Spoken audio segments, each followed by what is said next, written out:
now when we line up in front of our blocks and the starter calls us to get into position, we all know how the race will end. We can't win. You guys are out of your mind if you think that a man who has been a man for 30 years and has taken female hormones for 2 is the same. Mm-hmm.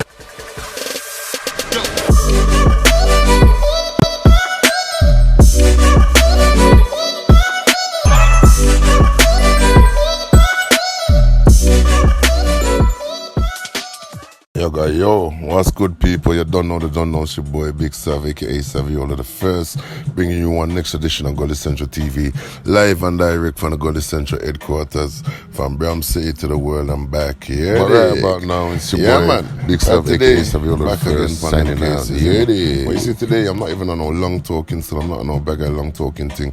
What I'm talking about, you can see the title of this video, the thumbnail and all that. Like, what has come to my attention is like this transgender business, what's going on in the world right now, where all these mans are turning into women supposedly and doing all the sports, competing against normal natural women and mashing them up in the sports and that. You understand what I'm saying? And going out there mashing up the girl them in the sports. And like, I made this video because I want to get everyone's feedback and I want to see what everyone's opinion is on this situation, because the way I feel on this situation is crazy. Like I feel like it's unfair. It shouldn't be allowed at all.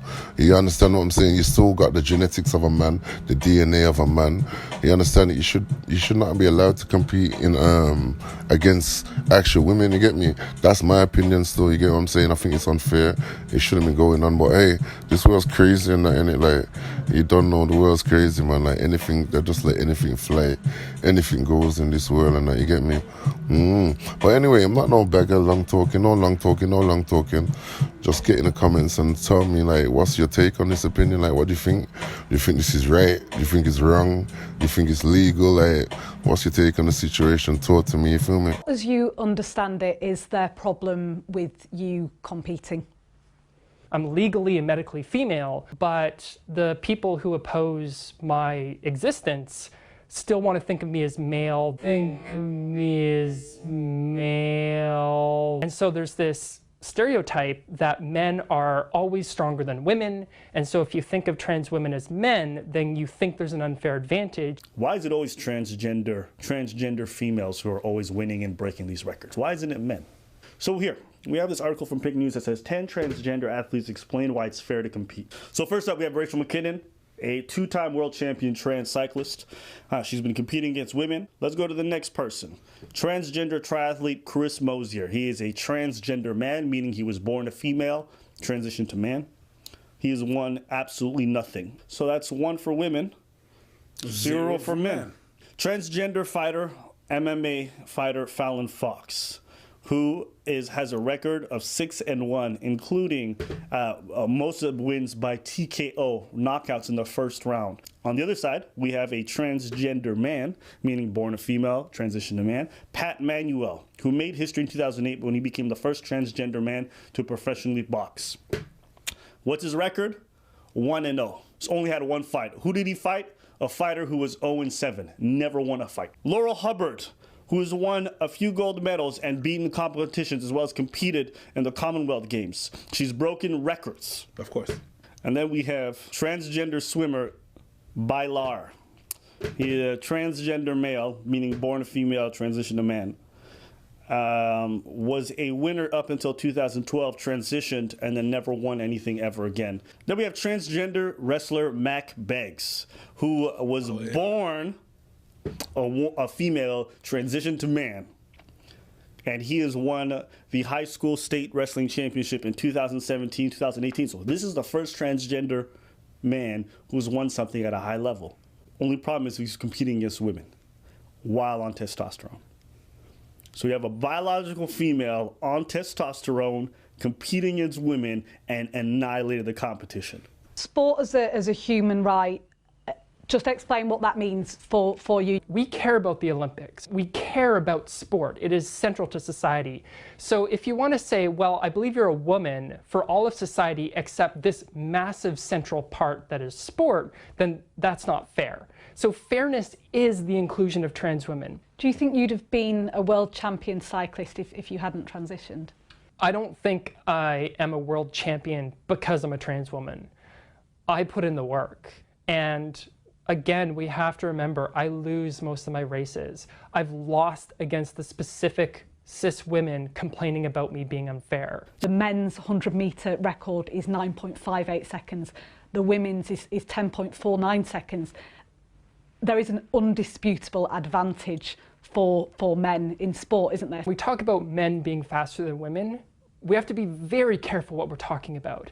So the example you gave was at the In speed and strength sports, they have a 10%, 12% advantage in most scientific opinions. At the elite level, when we look at the very best athletes in men and women, you see this roughly 10 to 12% gap.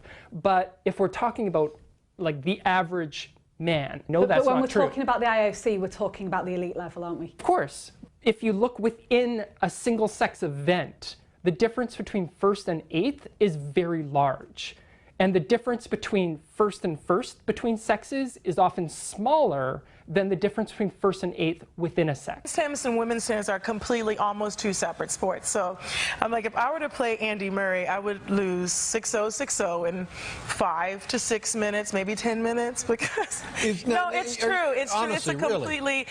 It's a completely different sport. The men are a lot faster, and they serve harder, they hit harder. It's just a different game, and I love to play women's tennis, and I only want to play girls because I don't want to be embarrassed. I would not do the two.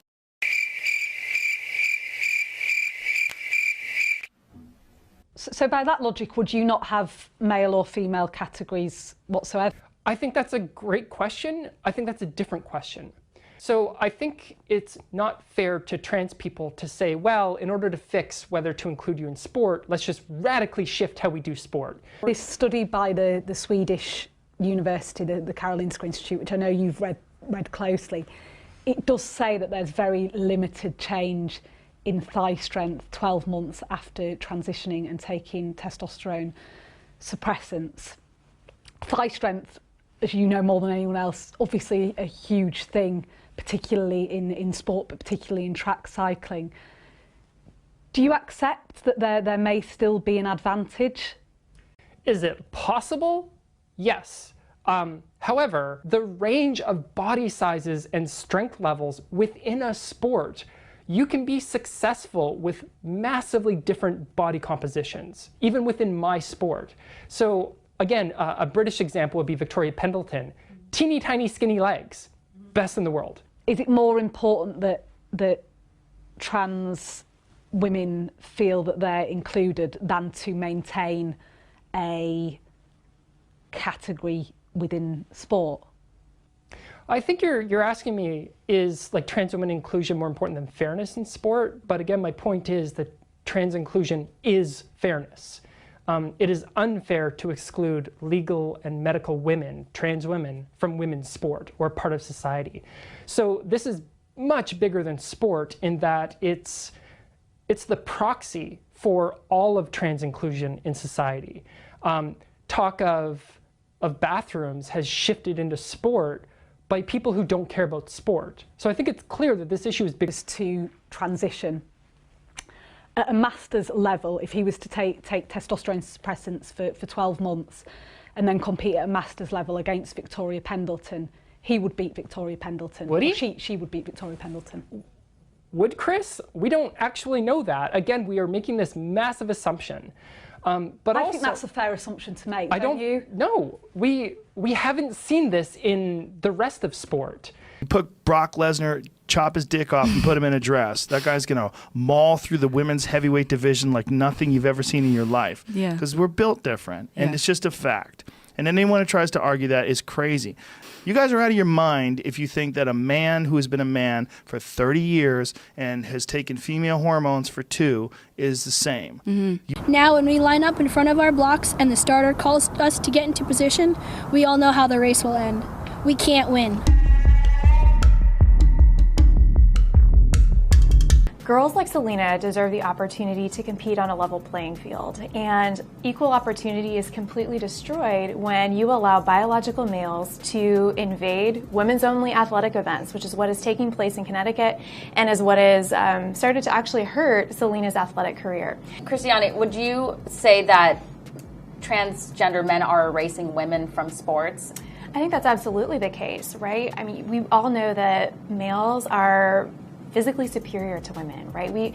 Girls, if you put a young woman like Selena up against even an average male athlete, the average male athlete is going to win. And so ultimately that's going to erase women's sports at bottom. Talk about retaliation. I'm assuming it would be, people like to use labels these days. They're probably saying, oh, well, you're transphobic because you're not being supportive of biological males competing in women's sports. Yes, I've been labeled as transphobic and a sore loser, and that I should just train harder so that I can beat these athletes fair and square. There's nothing you do about that. But one thing we can do is we can keep women from getting beaten up by men. And men who transition to being women. And if you think that's fair, you're fucking crazy. And it's just not. It doesn't make any sense. And the arguments for it are so shitty and they're so riddled with progressive speak that they're trying to pretend that this is a woman now. This is not a woman. This is a trans woman. This is a male. She has a Y chromosome. She transitioned to being a female. Now she's a trans woman. And if you choose to fight her, and you're a woman, and you know that she's a trans woman, I'm totally fine with that. But that was not what was going on here. What was going on here was this woman who used to be a man for 32 years transitioned to being a woman, and it didn't tell anybody. And fought two different women who thought they were fighting a woman and got fucking smashed. Badly injured, yeah. Well, I was watching it. It was like watching a man fight a woman. That's what I was watching. Literally watching a former man beat up women. In jiu-jitsu, or the gap rather closes in jiu-jitsu because skill and technique take precedent over physical strength. But God damn it, when it comes to striking, you could get a man who's been doing it for 6 months, but just happens to have a lot of fast twitch muscle fiber and it just knows how to hit things hard, and he'll fuck a woman up. It's not good, especially when it comes to kickboxing and kicking and punching. There's so many advantages. And to say that those advantages are immediately cut out of the picture as soon as you transition to being a woman, and within 2 years you should be able to fight women in a cage and not tell them.